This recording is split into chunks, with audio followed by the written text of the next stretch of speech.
What is up, everyone, and welcome to my show, Friday Night Wars, the hottest sports debate show in the game today. Hey, Joe, good to see you again on Friday Night Wars. Wait a minute. Why are you muted and I'm starting off the show again? This doesn't make any sense. This doesn't happen. Oh. Well, look what we have here. Mike on the mic, winning on back-to-back weeks. This can't be possible, right? No, it is possible. Because unlike the entire Raider Nation with y'all's quarterback, Mike on the mic squad has my back, and I got yours as well. I declared last week that was the start of a winning streak. And sure enough, here we are. I bet you're over there sweating, Joe, because your 3-point lead, this huge lead that you've been bragging about for weeks and weeks and weeks, has dwindled down and down and down, all the way down to just one.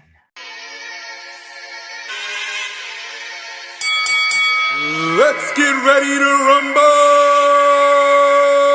Step into the war zone. Step into the war zone. Step into the war zone. Step into the war zone. Step into the war zone. Step into the war zone. Friday night war zone. Friday night war zone. Hey yo, it's Phil Flames. I'm with Mike on the Mic and Joe Morley. About to bring you more heat. Welcome to the war zone. You can have a floor seat. Watch them on your iPhone. Watch them on your Galaxy. It's a sports debate show. Straight up out of SoCal. Gather around the laptop. Friday nights it goes down. And we on the radio. Coming to your locale. Got into the third round. Better bring the smoke now. Step into the war zone. Step into the war zone. Step into the war zone. Step into the war zone. Step into the war zone. Step into the war zone. Friday night war zone. Friday night war zone. Step into the war zone. Step into the war zone. Step into the war zone. Step into the war zone. Step into the war zone. Step into the war zone. Friday night war zone. Friday night war zone. Mike, all I heard was nah. I don't care because I still got 10 wins. Let me know when you join that 10-win club, Mike, and I'll be proud of you, but it ain't gonna happen. 2 in a row. All right, cool, whatever. TikTok came out of nowhere. Ooh, I'm scared of TikTok. But guess what, Mike? I went live on the Warzone Sports Network TikTok, and some of your people were there, and they were like, we love Mike, and by the end of the live, they were like, Team Joe all the way. So I'm telling you, once they come and they watch the show and they see this, they fall in love, Mike, and they go Team Joe all the way. So keep going ahead and get those little votes, little wins here and there. But when you join the 10-win club, and I said 10, a 10. When you get there, come top. Yeah, I'm sure that's exactly what happened on the live stream. Just everyone was like, screw Mike. All about Team Joe now. We're going to have 10 wins next week. I said a 10 wins next week. 7 days. Clock's ticking. You can't be a 10. A 10. 10.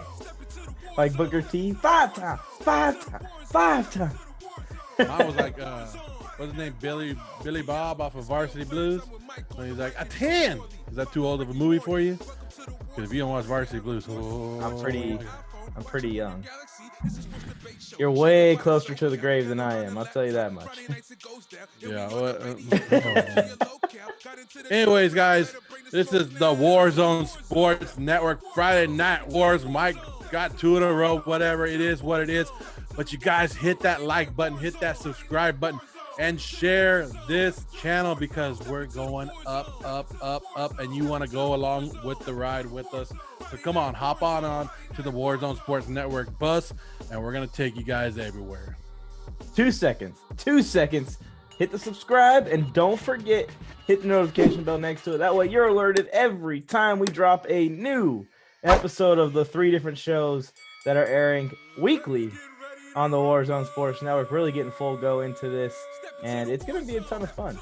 I'm excited, man. What a great week. Dak got paid. I got the dub. Well, you can't ask for more out of a week. besides you winning, it's been a great week. Like you said, we started the week off with James Coe on Welcome to the War Zone. James Coe, formerly of the NFL Network from Amazon and DirecTV. What a great time and a great guy. If you guys haven't watched that, go back and watch Welcome to the War Zone at the beginning of this week because that was awesome.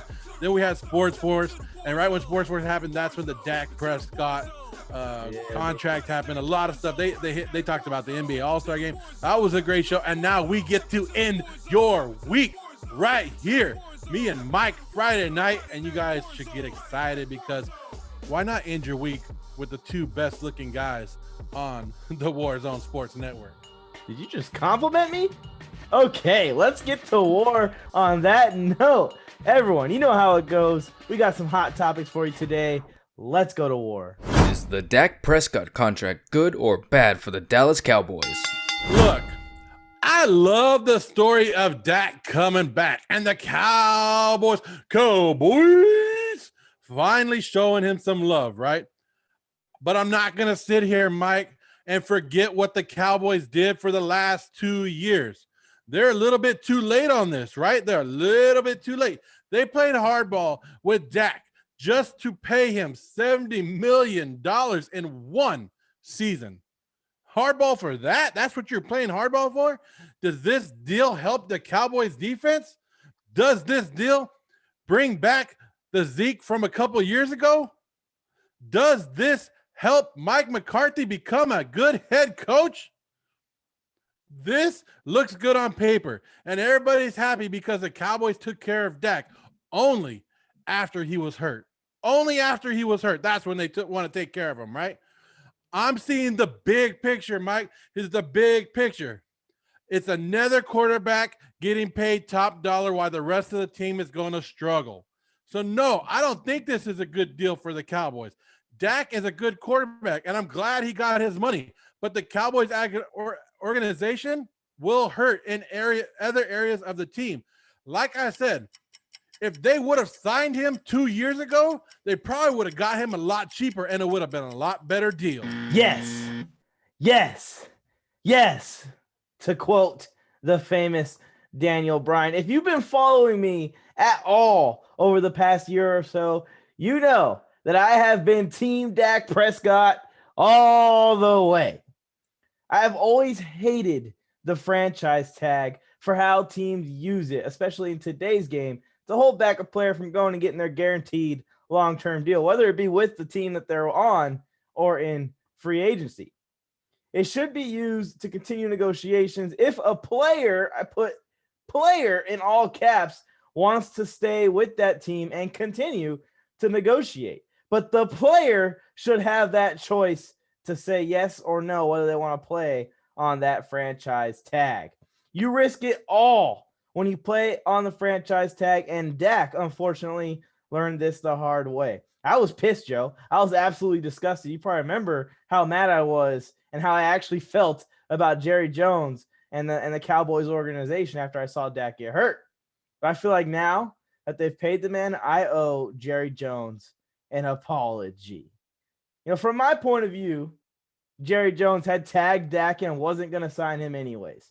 I bashed him and the Cowboys every chance I got. I was convinced they weren't ever going to give Dak his payday. And I originally thought now with this injury, he may never get that payday that he was looking for. Never say never, right?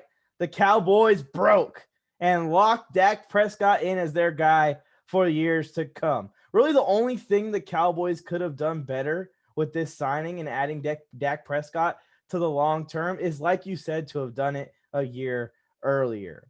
His pay is kind of backloaded, helping with the team with the lower cap space in today's NFL. And then when the cap goes back up, hopefully they can recover and it won't hit them too hard in the next couple of years. Also, all these people complaining about Dak's contract, are y'all going to complain about Lamar Jackson getting paid? Because he's going to get paid more than this. Are y'all going to complain about Josh Allen getting paid? Because he's going to get paid more than this. They're going to get far more money than Dak is receiving per year on this contract. If you think this was an overpay, buckle your seatbelts for those two big money deals that are coming up in the next few years. Dak got his money. The Cowboys got their franchise quarterback on board for his entire prime. It's a win-win for both the Cowboys and Dak Prescott. Now, the task is for the Cowboys to go build a team to actually try and make a run. I'm not hating on Dak getting paid. I'm just seeing the whole overall picture, and we're seeing it with Kansas City Chiefs this year. Remember, the Kansas City Chiefs just cut 2 offensive linemen. You know, did you remember the Super Bowl? You remember how they did without those 2 offensive linemen that they just cut? Remember those guys were hurt? Yeah. And people are like, what are the Chiefs doing? Well, they just paid Patrick Mahomes $500 million. Yes, this is what happens when you pay quarterbacks. I'm sorry, it is what it is. It is, and look, Lamar Jackson better not get paid this kind of money. I'm sorry. I will be knocking on the door. Lamar Jackson, does he deserve to get paid? Yes. Does he deserve to get paid Dak Prescott, Russell Wilson, all this other kind of money? No. No. That's a whole nother debate that we could have. Yeah. But Josh Allen, maybe, because his arm's there. Lamar might get we can give him running back money, maybe mix it together and give him Chase Daniel money with the top running back money, and we could do that. But Lamar, that's a whole. I'm not going to get into that. Let's talk about Dak. I just think as a whole, as a whole organization, quarterback should be anywhere between 16% to 17% of the salary cap is what they want it to be, right? But it hurts the team so bad. And Dallas was hurting so bad last year. One, they gave the money to the wrong person, right? They gave it to Zeke when they should have let Zeke walk or known that the offense was going to be through Dak because Dak runs that offense. Mm-hmm. So that's one of the issues that I do have is they have a lot of holes everywhere else that they could have spent some money. If they were going to franchise them, they should have just franchised them one more time. Well, here's where my point of view comes into play here. I don't think the Dak Prescott contract is the bad contract on this team. The bad contracts are the Tyron Smith contract, the Jalen Smith contract. The Amari Cooper contract is pitiful. Amari Cooper is one of the top highly paid wide receivers in the NFL. I personally, especially with how inconsistent he is, I don't even know if he's top 10. He's right at the borderline. He's right around there, but he's getting paid top 3. Jalen Smith is one of the highest paid linebackers in the NFL, and the dude was awful last year. Tyron Smith can't stay healthy, and he's one of the highest paid tackles in the league. Ezekiel Elliott is a running back, and he's drawing a bunch of money for himself. And it's no offense. It's just the truth that you could find another running back. Tony Pollard could probably fill the role of Ezekiel Elliott in that offense, 100%, for less than, more than half the cap space saved right there. All those contracts, those are the bad contracts. Dak Prescott is the center of this team, and he's going to be the center of this team for years to come. So, yes, he does deserve this money. He should have gotten paid this much money. And I know that Lamar Jackson's going to break the record next, and that Josh Allen's going to follow it up probably within the next month of Lamar Jackson breaking the record with a $1 over, break the record him damn self. It's inflation. It's what happens in the league. And assuming that we're not going to have another pandemic, knock on wood, pray to God, please, assuming we're not going to have another pandemic, the cap's going to keep going up. And in about 3 or 4 years, $40 million is what the average quarterbacks are going to be getting paid a year just because of how it works, man. Justin Herbert, Joe Burrow, Trevor Lawrence, when that generation is getting paid, they're going to get paid upwards of $50, $55 million a year. It's going to be ridiculous. Can you let Trevor Lawrence play one down in the NFL before you start crowning him? Huh? We don't even know if he's going to be a great NFL quarterback. I could say Joe Burrow. You could say Justin Herbert because we've seen them, what they've done on the field. They have a promising future. But Trevor Lawrence hasn't even got drafted yet, and you already want to crown him as a $500 million quarterback. Calm down. All right. The next generation of guys to get paid after we see Lamar and Josh Allen and those guys get paid are going to be making $50 million a year. Yeah, it's just the way that football has always been. It's no matter if you're better than the last guy who got paid, like if you're better than Russell Wilson, it doesn't matter if you're better than Aaron Rodgers. you will get paid more than them. That's just the way it is when it's your time to be a free agent. And that's one of the issues I have with the NFL. And I like you. I do hate the franchise tag. Brian Bolster, our co-host and the host of Sports Force, he will tell you that he loves a franchise tag. But I'm one of the guys against it, and I hate the franchise tag. But it is what it is, and I'm not going to get into the Lamar talk. I don't want to do that, so we'll just move on. Yeah, the franchise tag should just be a 1-year deal. If you want to extend negotiations, but you guys can't decide on a 1-year deal to extend those negotiations, the franchise tag has a set price, which you come in and play on if you actually want to continue negotiating. It is not a way that owners and teams and general managers should be allowed to, hold a player from hitting free agency when you're not going to plan on signing them anyways. Fortunately, we were wrong about the Cowboys. This whole time, I thought we were going through all of this nonsense, and they were just going to let him walk, and it was going to be 2 years later. He's going to be 2 years older, and he was going to get hurt or something, and it was just going to lose all his money. That's what I thought was going to happen, and that could have happened, right? It really could have happened. It almost did. So good on the Cowboys for doing this. Like I said, the bad contracts there's far more bad contracts. I actually just did a full video on the Dallas Cowboys. And when I looked at some of these contracts, DeMarcus Lawrence is making $25 million this year. The man's only gone over 10 sacks like once in his career. I don't understand. You know what I mean? That's ridiculous. Boo! You know what, Jerry Jones? They can't cut him. I lived through the last parts of Al Davis and what he was doing, and Jerry Jones is doing the same thing. But hey, who knows? Cowboys are going to win the Super Bowl, right? All you Cowboy fans out there, Cowboys Super Bowl, right? Super Bowl champions, Dallas Cowboys, especially with Dak Prescott under contract. The Cowboys, put your money down in Vegas right now for the Dallas Cowboys. Do I sound like one of those fans? Do I sound like him? You sound exactly like him. You sound like Skip right now. Skip! Yeah, Dallas Cowboys going all the way. Woo woo. I will say this for you gamblers. Dak Prescott may be good consideration to vote and bet on to win the MVP award really early. Can you win the MVP at 8-8? Yeah, if you throw for 7,000 yards. Well, I guess 8-8 will win the East, right? Yeah, you'll win the division, be in the playoffs. You're 8-8. What are you talking about? All right, I think we beat this dead horse to death. An already dead horse is being beaten to death. Let's move on to the next round. Are you shocked by all the big names being cut in the NFL? About a week ago, I was watching the Pat McAfee show, and they were discussing this offseason. And the words used to describe what was going to take place in the pending weeks was a bloodbath. Those are the exact words they used. Now, when they said this, I was obviously interested instantly because I happen to be a fan of a team that is in one of the best cap situations in the NFL going into this offseason. So it's exciting to know there's going to be some options out there at a discount price. But I had no idea, no clue that it was going to be like this. I am shocked by all of these cuts. I mean, Eric Fisher and Mitchell Schwartz, both starting linemen cut from the Chiefs. Janoris Jenkins, still a very solid DB, cut from the Saints. Zeitler was the best offensive lineman on the Giants in previous years. Cut. Emmanuel Sanders, his journeyman career continues. Carlos Dunlap, Desmond Trufant, Golden Tate, Kyle Rudolph, Kawan Short, J.J. Watt, multi-time Pro Bowlers getting cut left and right, left from their teams they've been on for 10 years in some of these situations.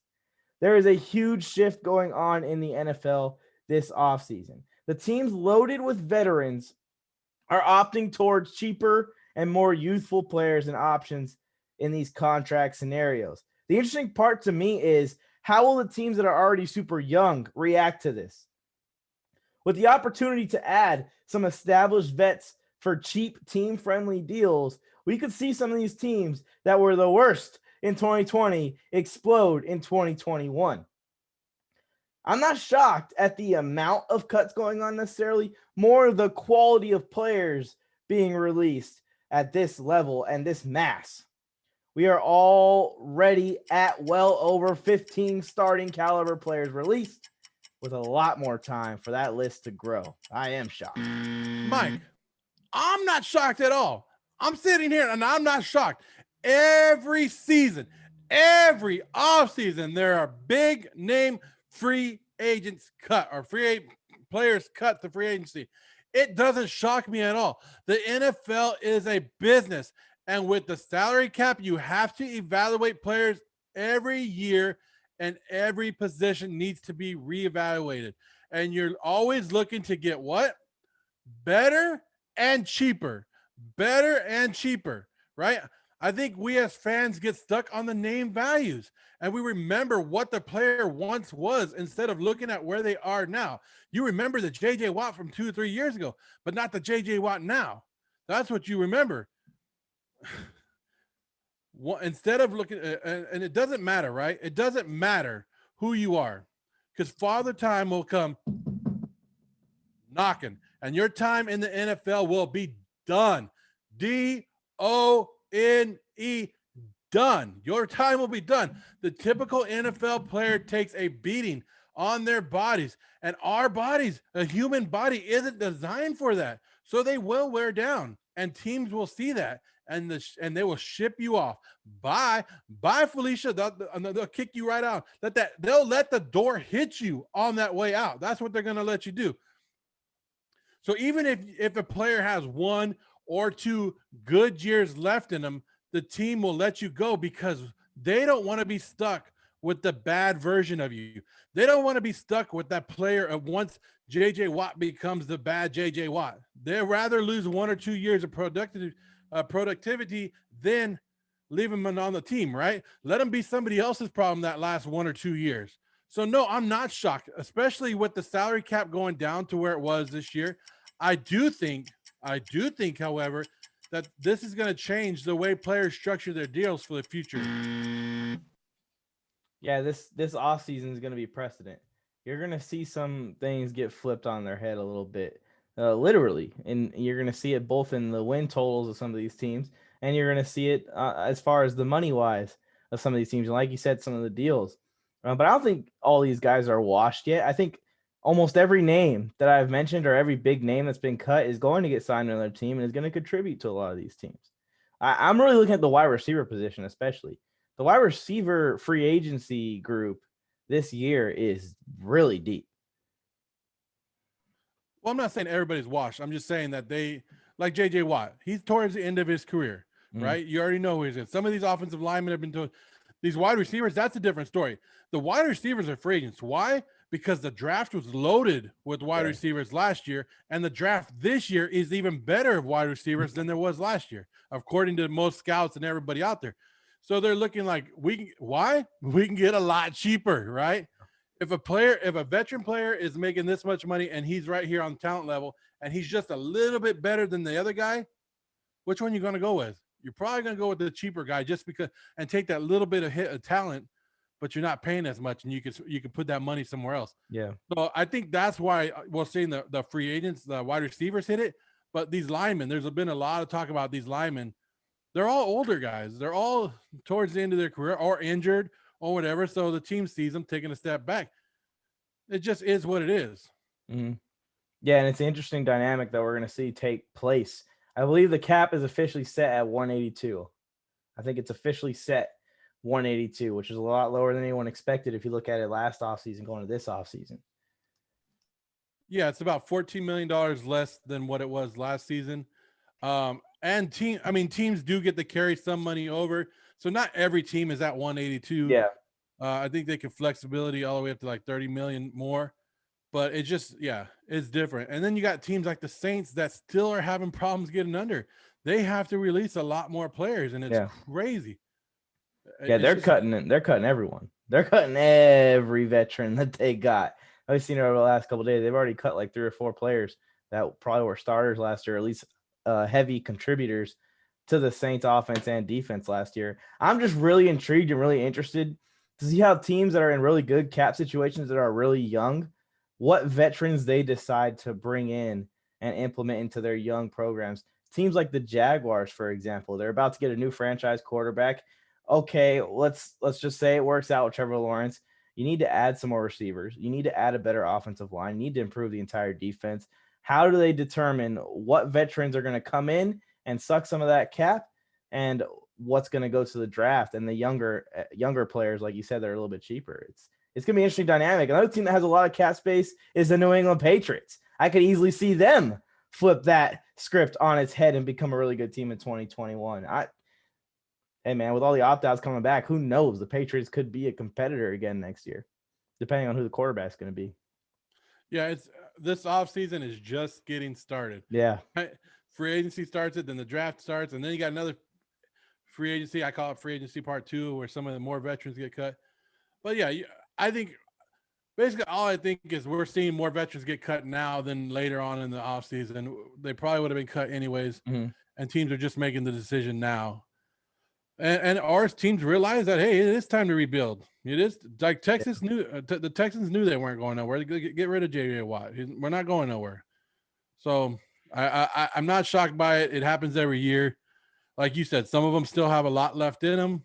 They can't go and help the leadership. Like I know my team, the Raiders, need some leadership. We need some help over there. So if one of you guys want to go, one of these older guys want to go over there and help out. But yeah, I mean. But we're not, I mean, this it's kind of weird too, because not only did we see the big cuts, but like you said, the Aaron Jones, the Kenny Golladay, and those kind of guys, the big guys like that are young and still productive, they made the market where normally they wouldn't make the market. I just think that the draft wise, there's been a lot more good players coming out in those positions. Yeah, I think the Raiders should just go out and sign all the old players. They should have their new receiving core. Henry Ruggs can stay. Whatever. We don't care about Henry Ruggs anymore. I'm already over him. But we can add Des Bryant as the second receiver, AJ Green as the wide receiver 3, Larry Fitzgerald as the 4th receiver. I think that'd be a good receiving core for Derek Carr and the Raiders. You ain't getting rid of my guy, Brian Edwards. He can stay. Yeah, get him out. Him and Renfro, both out. All right, it's going to be an interesting offseason, that's for sure. Let's move on to the next round and talk a little bit more about this offseason. Which NFL free agent will get paid the most this offseason? Mike, there's a lot of free agents, big names out there. We just talked about it, right? We just talked about who got cut, but there's also people that their contracts ran out, and I mentioned some of them, and they're going to be handing money out like nothing. Aaron Jones, Kenny Golladay, Juju Smith, they're going to get paid. But I'm going to give you two guys I think that are going to break the bank. I'm always going to pick one offensive lineman, right? I'm always going to say an offensive lineman is probably going to get the highest paid money. I'm going to go with Trent Williams right there. I think he gets paid. I think he stays home in San Francisco. I don't think he's going anywhere. He's a little old, but the market for the offensive tackles are going to be there, and it's going to be crazy. I see him walking away with maybe $80 million for 4 years. Another guy I see getting paid is Shaq Barrett. Why not, right? He got franchise tag last season, and all he did was go out and win a Super Bowl. That's all he did. So teams are going to be looking for him, and they always look for pass rushers. He should get somewhere, in the $70 to $80 million range, because why not? What do you build your team around? Offensive line, defensive line, right? That's how you build your team. You protect your quarterback, and you get to the quarterback. That's how you build a winner. I wanted to say one other guy that I think, so I'm going to go with Trent Williams. Trent Williams is going to be the highest paid, but these are the other two that I think are going to be right there. Shaq Barrett, and I want to go with, it's kind of weird because it's a position that normally doesn't get paid, but I'm going to go with safety. I'm going to go with John Johnson, formerly of the Rams, because I think my Raiders are going to overpay, and they're going to throw some money at him because John Johnson does what? He does one thing good. Well, he does a lot of things good, but he can stick tight ends. That guy can stick a tight end like nobody else. So I don't think he's going to get the 70, 80. He'll probably get a 50 million. He'll probably get a little bit more than Aaron Jones. So that's why I'm throwing him out there, because I think the Raiders are going to overpay a little bit for John Johnson. Well, I think that the two candidates to get a big payday, or the biggest payday, already got their payday. Both Dak and J.J. Watt are probably going to get the most bread out of everyone that was available this offseason. That's already done. Those two are out the window. But out of who is left, I am actually going to go with Kenny Golladay. I had Shaq Barrett as my second option. Just want to let you know that me and you agreed on that one. And I think he gets the payday from Kenny Golladay being the Jacksonville Jaguars. It all makes sense. Galladay is looking for his big payday and a fresh team to bring his talents to. The Jaguars are going to be a young team, starting with a rookie quarterback, requiring some weapons to have a quick turnaround. Also, the Jaguars have the most money to spend out of all the teams this offseason. I haven't come out with this yet, but if the Jaguars have a good free agency, draft Trevor Lawrence, play this offseason right with their $70 million they have to spend, they could have an insanely quick turnaround as a football team and be good as soon as next year. I'm not ready to lock it in. We will see how it goes. I may be able to go out on a bold prediction for the Jacksonville Jaguars if they do indeed have a great offseason. So stay tuned for that. With that being said, I think Kenny Galladay is the best wide receiver available to be signed. His price range is anywhere from $15 to $20 million a year, which is top dollar for a wide receiver. And a guy like Galladay, who's been rotting away in Detroit for the past few years, balling out all for nothing, especially if he doesn't get paid this offseason. Juju may give Kenny G a run for his money. Get it? Money. But when it's all said and done, whether it be the Jets or the Jaguars, with the Patriots being a little sneaky outside contender to get Galladay, I think Kenny Galladay should get paid this offseason, especially for a wide receiver. I don't care how much money Jacksonville has. Nobody wants to go play in Jacksonville. Kenny Galladay is coming off of the Detroit Lions, and you tell me he's going to go, oh, yes, I'll go right over to Jacksonville. I'll go right from one losing team to another losing team. You don't think that they want to win just a little bit? Well, he's the best wide receiver available. They need a wide receiver, and they got the money to spend on him. If he wants to make $20 million this year, the upcoming year, the Jaguars, the Jets, the Patriots, and a few select other teams, I think maybe less than 5 teams are candidates to get him if he wants that money. I'm just going off what his market value is. Juju is asking for 16, 18 I've even seen, and I think Galladay is better than Juju. I guess, man. I don't know. If I'm Kenny Galladay, I'm telling the Jacksonville, nah, I'm cool. I'm cool, man. I want to win some games. I'll take 18 million over 20 million just to win some more games. But let's see what happens. Maybe they'll put a team together down there. They were good a couple years ago when they put some effort into it. They just got to put some effort into it. I don't think Urban Meyer is coming out of retirement and going there just to lay over and do nothing. They're going to try. Yeah, we'll see. We'll see. We'll see. Like, hey, you know they're 0-15 in their last 15 games, right? I understand that. They won week 1 and then lost every damn game after that. I'm not going to. I don't know. I don't know how you sign up for that. I don't know how you leave one team and go to another team just to lose. I mean, I get the money aspect, but you're at one point you are a professional athlete and you want to win games. I mean, when does the money take over and you stop caring about winning? I don't want that player on my team if that's all he cares about. They have $70 million and 2 first-round picks, one of them being the first overall pick. They're going to turn this thing around. Kenny Galladay is going to see that. And the Jaguars are going to let him know exactly what they plan to do this offseason. And that's probably going to be fixing the offensive line, fixing the defense, and having him, Trevor Lawrence, and this offense. James Robinson is probably the only starter that's going to be a starter next year for the Jaguars. DJ Chark maybe. But the rest of the team is going to get an outhaul, hopefully, especially with the cap space that they have. I don't know what cuts they've made, but I know entering the offseason, they had the most cap space out of the entire NFL. Why does Jacksonville have the number 1 pick? Because they suck. Because they suck. Why do they have another first-round pick? Because they traded away everybody that was good on their team. And now you want them to go out and get top free agents? You want top free agents to go, yes, can I play for you, Tony Khan? Can I come down to Jacksonville and lose with your franchise? But you give me all the – no, hell no. That's the first steps to turning it around. That's the first steps to turn – you want John Johnson to come play for the Raiders? When's the last time the Raiders have been good? He's going to come play for the Raiders because the Raiders have a top 10 offense, and he knows that once they turn that defense around, he's going to come.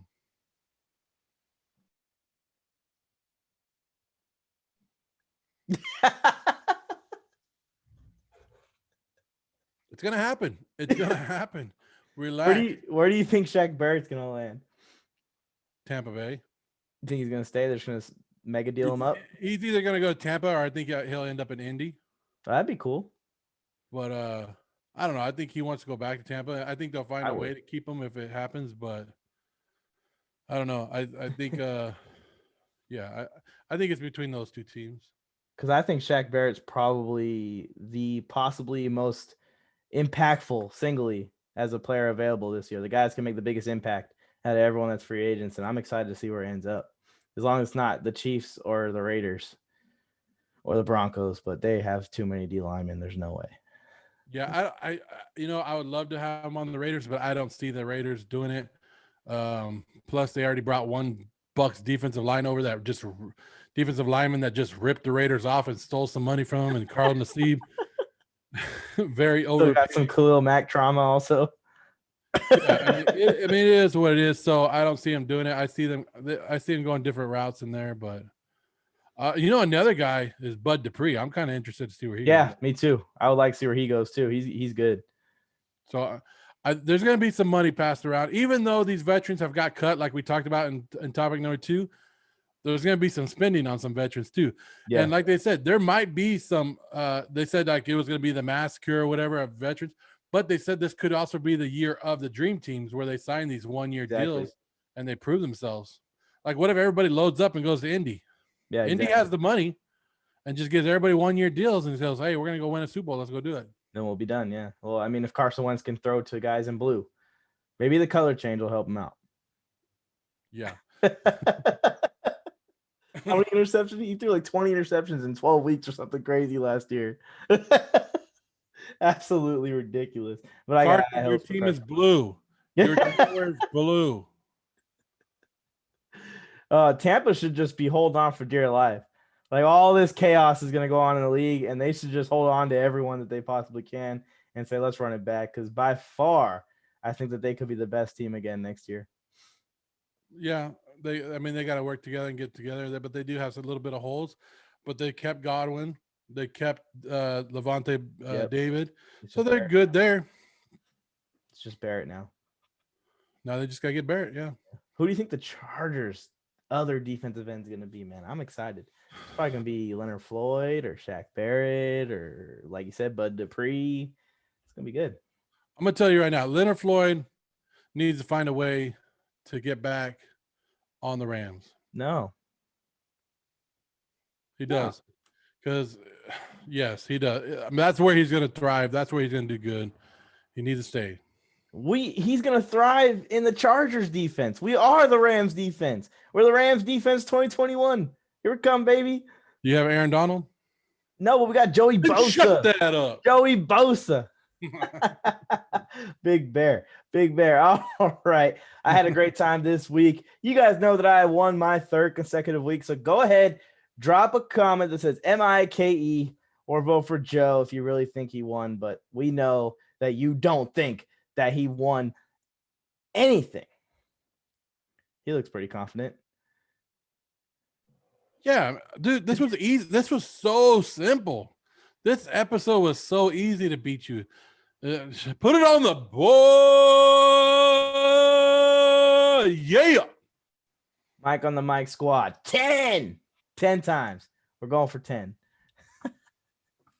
Hey, anyways, I'm gonna come out on top, but just to let you guys know, it's the Warzone Sports Network bringing you the best of the best. You guys love Friday Night Wars. This is it. Come Monday. You guys just got done watching this. Get ready for Monday because we're bringing on Marcus Grant to the Warzone. I'm excited for it. Going to be a great time on Monday night. Do not miss it. And then on Wednesday night, of course, we have Sports Force. And the following Friday night, we close the week out with the newest episode of Friday Night Wars. Let me tell you, I'm willing to make this statement right here on this show. The Warzone Sports Network is the hottest sports network in the game today. And from all of us at the Warzone Sports Network, we'd like to extend some advice to y'all. A little olive branch, a tree. Come a little closer. You never know that when you're talking sports or you're in a sports debate, when you're going to have to go to war. Let's get ready to rumble. Step into the war zone. Step into the war zone. Step into the war zone. Step into the war zone. Step into the war zone. Step into the war zone. Friday night war zone. Friday night war zone. Hey, yo, it's Phil Flames. I'm with Mike on the Mic and Joe Morley. About to bring you more heat. Welcome to the war zone. You can have a floor seat. Watch them on your iPhone. Watch them on your Galaxy. It's a sports debate show. Hey, Mike. Mike. Friday nights it goes down. And we on the radio. Coming to your locale. Got into the third round. Better bring the smoke now. Step into the war zone. You're muted. I was trying to get your attention.